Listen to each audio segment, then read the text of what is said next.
Hi, welcome back to Frame by Frame. Every single story ever told, every myth, every play, every novel, every blockbuster movie, they all share a fundamental hidden structure. Hmm. What if they all boil down to just 36 basic dramatic situations? That's a pretty big claim. It is. Yeah. And that's the fascinating claim made by Georges Polti, a French writer who, way back in 1895, dove deep into classic literature from across the globe, convinced he could catalog the universal building blocks of conflict. Right, Polti. I know the one. He really thought he'd cracked the code, so to speak. Exactly. And that's what we're exploring today. We've got source material that unpacks Polti's idea, lays out some of these situations, and, crucially, tells us why this list is still, well, relevant and valuable to storytellers over a century later. Yeah, and the core promise, it isn't that you have to force your creativity into some kind of box. It's really offered more as a shortcut, a way to quickly identify the fundamental engine of conflict that hooks audiences. Ah, so like a foundation. Precisely. A powerful foundation, whether you're analyzing stories or, trying to create your own. So our mission today is to get a handle on what these famous 36 traumatic situations actually are and understand how seeing stories through this lens can, well, illuminate everything you watch, read, or even write. Let's dive in. Okay, so you got this massive claim from 1895 that all drama fits into these 36 boxes. What exactly is the core idea Polti is putting forward here? Well, the idea is deceptively simple, yet profoundly impactful. Polti believed that every single narrative conflict, regardless of culture or time period, is an instance of one, or actually more often a combination, of these 36 universal scenarios. So it's like the DNA of stories, the absolute foundational elements of conflict itself. Exactly. Yeah, you could put it that way. Each situation essentially defines a fundamental relationship dynamic and the central struggle characters face within that dynamic. Okay. They often boil down to the interaction between character, their desire, and the obstacle standing in their way, but categorized into these specific types of encounters. But the source material is pretty quick to point out this isn't about grabbing a situation from the list and saying, my story must be this, right? It's not supposed to be a rigid constraint. No, absolutely not. That's key. The source emphasizes this list is a tool for understanding and strengthening, definitely not a formula for creation. Okay. It's about helping you identify the conflict engine you already have, or maybe the one you want to build. Yeah. Once you recognize it as, say, situation #14 or #28, you can focus on making that specific type of conflict as clear and strong and compelling as possible. Think of it as a diagnostic tool or maybe a set of lenses. Right. Now, it's really interesting that something cataloged in 1895 when, plays and novels were the dominant forms is still considered useful by modern screenwriters and creators today. Why does this ancient list still resonate? Well, the source gives several pretty practical reasons why this framework has endured. For one, it's apparently a fantastic antidote to writer's block. If you're staring at a blank page, just scanning through these 36 prompts can instantly spark ideas or, suggest a new angle on a maybe stale premise. Yeah, like a surprisingly powerful idea generator, almost like a structured brainstorming prompts. Exactly that. It's a structured way to jolt your thinking. And another key reason is that it helps strengthen plots.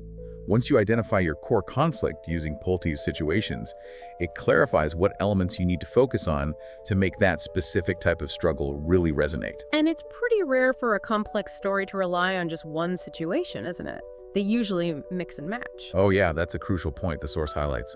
The most compelling narratives usually layer 2, 3, or maybe even more situations.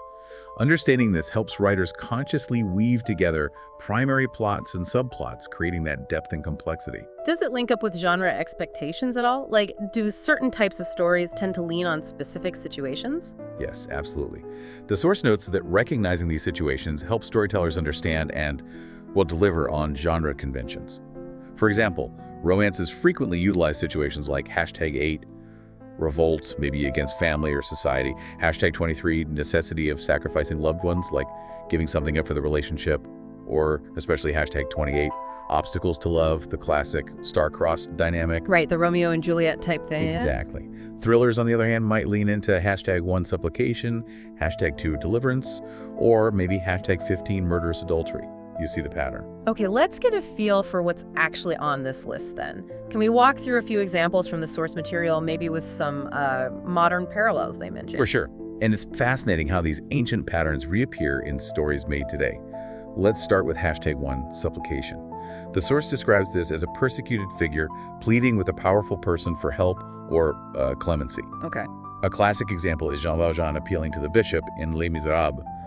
A modern take cited is Andy Dufresne needing Red's help, specifically for that rock hammer in The Shawshank Redemption.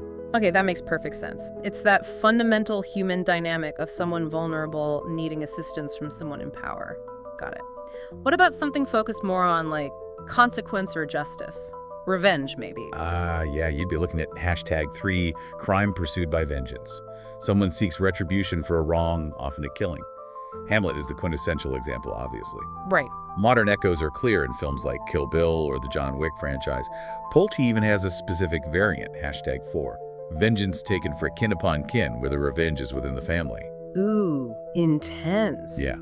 The Greek tragedy Oresteia is the classic, and The Godfather Part 2, focusing on Michael and Fredo, is a powerful modern parallel the source points to. You can really see how these deep-seated conflicts transcend centuries. Absolutely. How about stories about fighting oppression? Resistance. That's situation #8, revolt.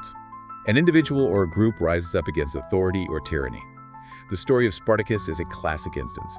More recent examples include The Hunger Games or V for Vendetta. Pretty straightforward. And the hero on a grand journey. The big quest. That often falls under #9, daring enterprise.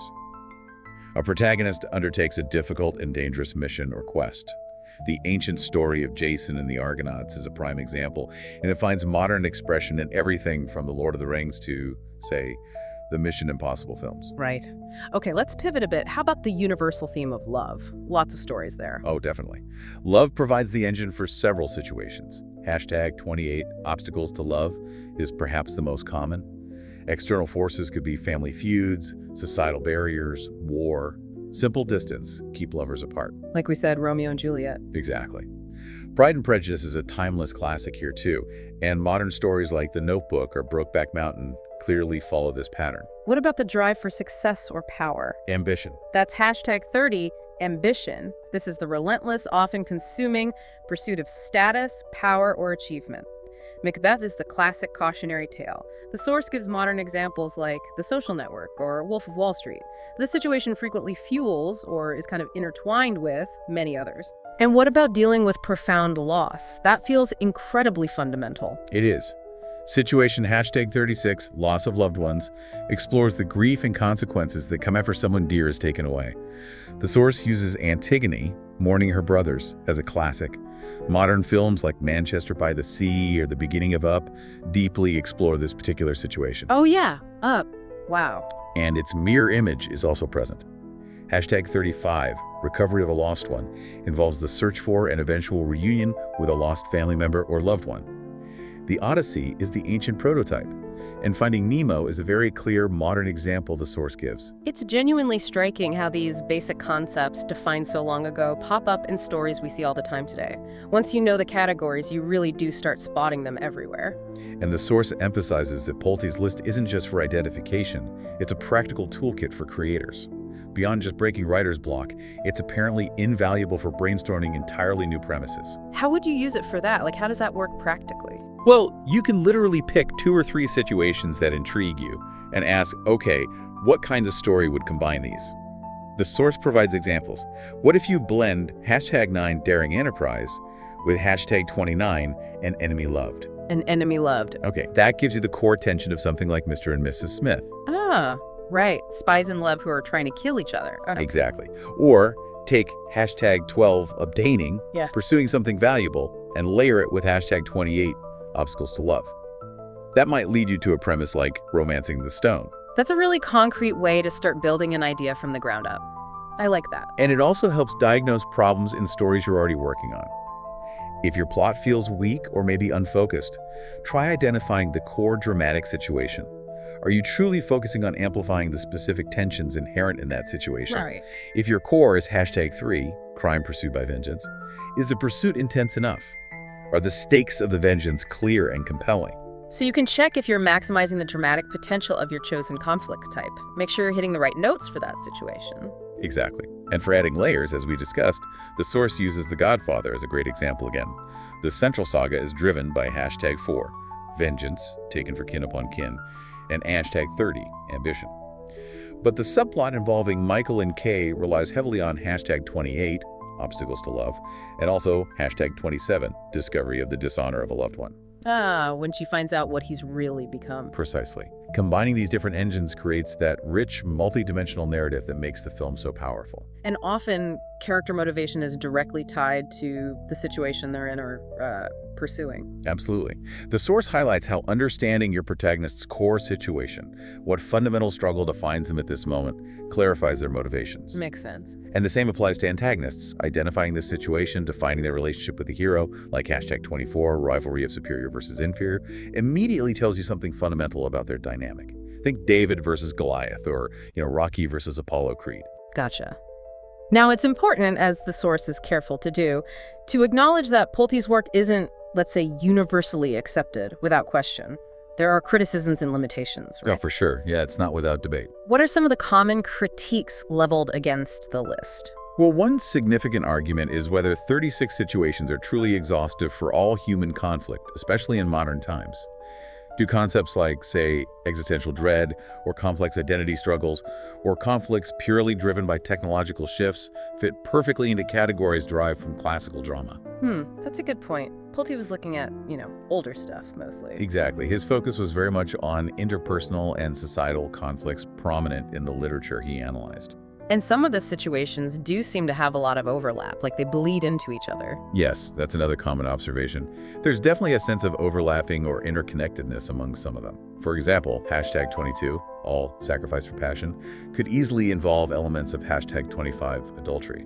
The boundaries between categories aren't always completely distinct or rigid. So it's maybe not a perfectly isolated or comprehensive list for every single type of conflict imaginable. More like strong tendencies. Right. And perhaps the most important limitation the source stresses is that simply knowing this list doesn't magically make a story good. The actual craft, character development, voice, thematic depth, pacing, dialogue, these are all absolutely critical to execution. Of course. The list is a foundation or a tool. It's not the complete blueprint for success, not by a long shot. And finally, there's the point about the cultural lens he was using. Yes, exactly. Polti's analysis was grounded in European literary traditions. While he aimed for universality, other storytelling cultures from around the world might emphasize different types of relationships, conflicts, or narrative arcs that don't necessarily slot neatly into these 36 specific categories. Okay, so even with those valid points and limitations, why does Polti's work still hold weight and matter today, do you think? Why are we still talking about it? Well, the source makes a strong case that, despite its age, Polti tapped into truly universal human experiences and struggles. Things like love, loss, the fight against tyranny, the drive for power, betrayal, the need for redemption. These are primal engines of conflict that, frankly, haven't changed much in millennia. They feel timeless because they are timeless aspects of the human condition. They resonate across cultures and time. Exactly. And because of that, this framework remains a surprisingly powerful analytical tool. It helps dissect why stories work on a fundamental level. The source uses Breaking Bad as a compelling modern example.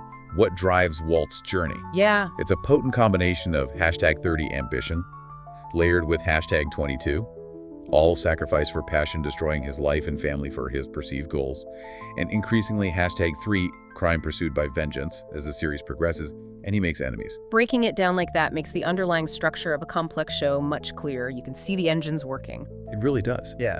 And it retains that practical utility we talked about earlier.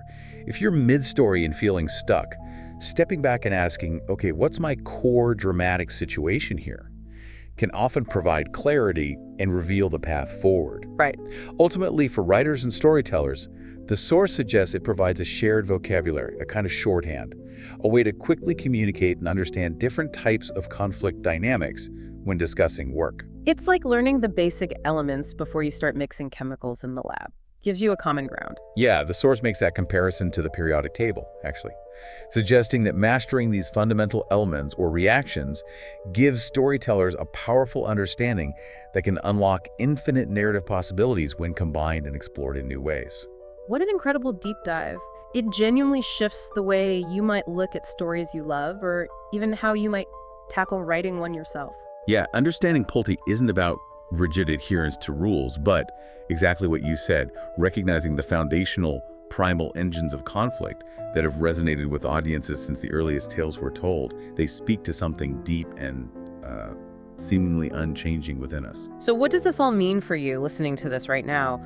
Keep this idea in mind. Use it as a potential spark for ideas if you're creative, maybe as a way to clarify the core conflict in a project you're working on, or even to diagnose why a plot might not be quite clicking. Or just use it to appreciate the layers of conflict next time you're engrossed in a movie or reading a book. Yeah. Think about one of your absolute favorite stories. Can you identify the main dramatic situation driving the core conflict? Are there other situations at play in the subplots or maybe key character relationships? It really is a powerful new lens to view the narrative world through. Indeed. And here's a provocative thought from the material for you to consider. Since Polti cataloged his list way back in 1895, society has changed dramatically. Think about technology, psychology, global interconnectedness. Oh yeah, massively. Has the fundamental nature of human conflict remained so constant that these 36 situations truly are exhaustive? Or, and this is the interesting part, are entirely new, distinct, dramatic situations emerging now that future storytellers will need to identify and maybe categorize? Something to mull over the next time you encounter a particularly unique modern story. That's a great question to leave people with. Does it all still map back, or is something genuinely new brewing? Absolutely. Go explore the stories around you with this new perspective.